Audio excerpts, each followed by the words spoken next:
నమస్తే, welcome to Yadav vision. నేను చిత్ర యాదవ్. గణపతి విగ్రహాన్ని ఏ విధంగా ప్రతిష్ఠించాలంటే వినాయక చవితి రోజున ఏర్పడనున్న శుభయోగం, విగ్రహ ప్రతిష్టాపన తేదీ, శుభ సమయం, పూజా విధానం మీకోసం. భాద్రపద మాసంలోని శుక్లపక్ష చతుర్థి తిథిని వినాయక చవితి రోజున హిందువుల ఇంట్లో గణపతి విగ్రహాలను ప్రతిష్ఠించి వైభవంగా చవితి పూజలు చేస్తారు. గణేష్ చతుర్థి సందర్భంగా ప్రజలు తమ ఇళ్లలో గణేశుడిని ప్రతిష్ఠించి నియమనిష్టలతో, ఆచారాలతో పూజిస్తారు. గణపతి బప్ప అనుగ్రహంతో తమ జీవితంలో ఆనందం, శాంతి, శ్రేయస్సు వస్తాయని విశ్వాసం.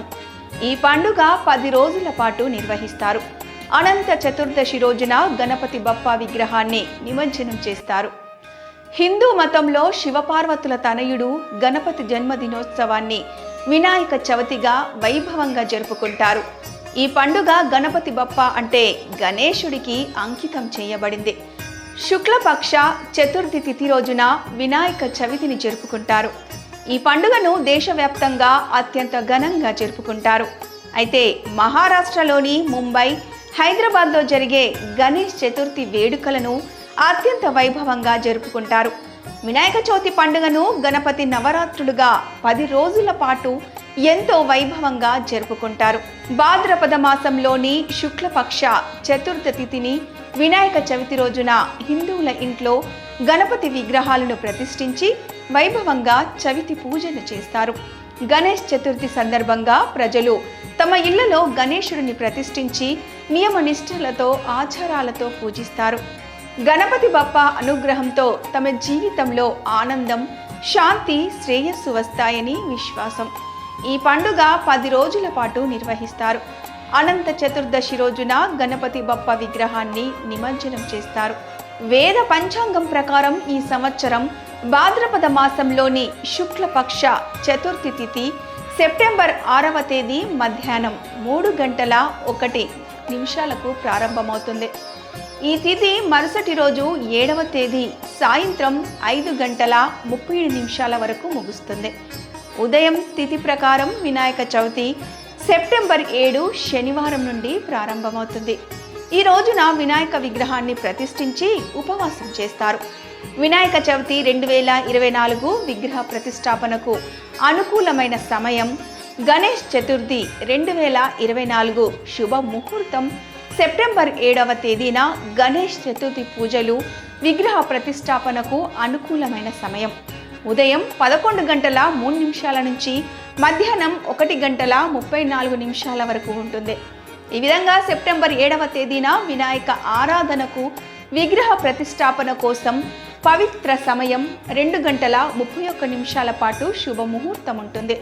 ఈ సమయంలో భక్తులు గణపతి బప్పను పూజించడం మంచిది. ఈసారి సెప్టెంబర్ 17వ తేదీ మంగళవారం అనంత చతుర్దశి రోజున గణేష్ చతుర్థి ముగుస్తుంది. గణేశుడి విగ్రహాన్ని ఇంట్లో ఉంచి 10 రోజుల పాటు పూజించేవారు అనంత చతుర్దశి రోజున వినాయకుణ్ణి నిమజ్జనం చేస్తారు.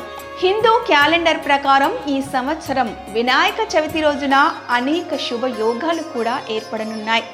ఈ రోజున చిత్త నక్షత్రం, స్వాతి నక్షత్రం, బ్రహ్మయోగం, ఇంద్రయోగంతో సర్వార్థ సిద్ధి యోగం ఏర్పడనుంది. ఈరోజు చిత్త నక్షత్రం మధ్యాహ్నం 12:34 వరకు ఉంటుంది.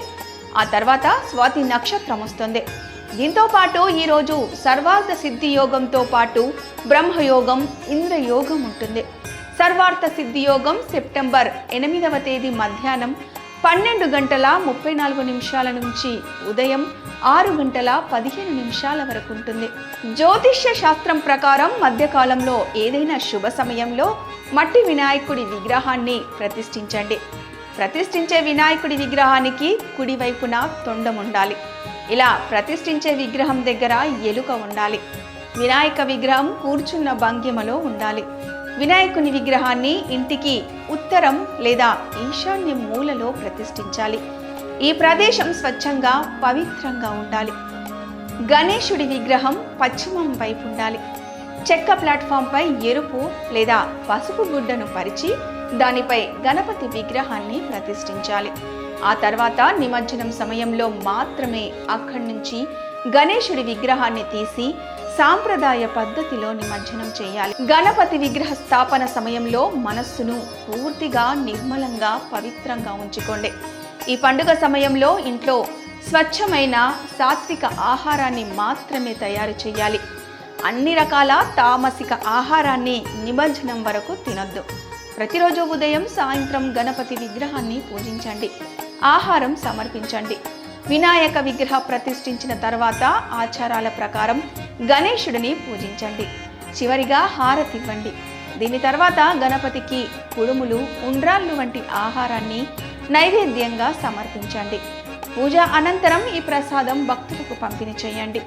మీ జీవితంలో సంతోషం వినాయకుడి బొజ్జంత, ఆయుష్ తొండమంతా, సమస్యలు ఆయన ఎలుకంత ఉండాలని, మీరు ఏ పని ప్రారంభించినా ఎలాంటి విఘ్నాలు లేకుండా పూర్తయ్యేటట్లు చూడాలని ఆ మహా గణపతిని మనస్ఫూర్తిగా వేడుకుంటూ మీకు, మీ కుటుంబ సభ్యులకు వినాయక చవితి శుభాకాంక్షలు.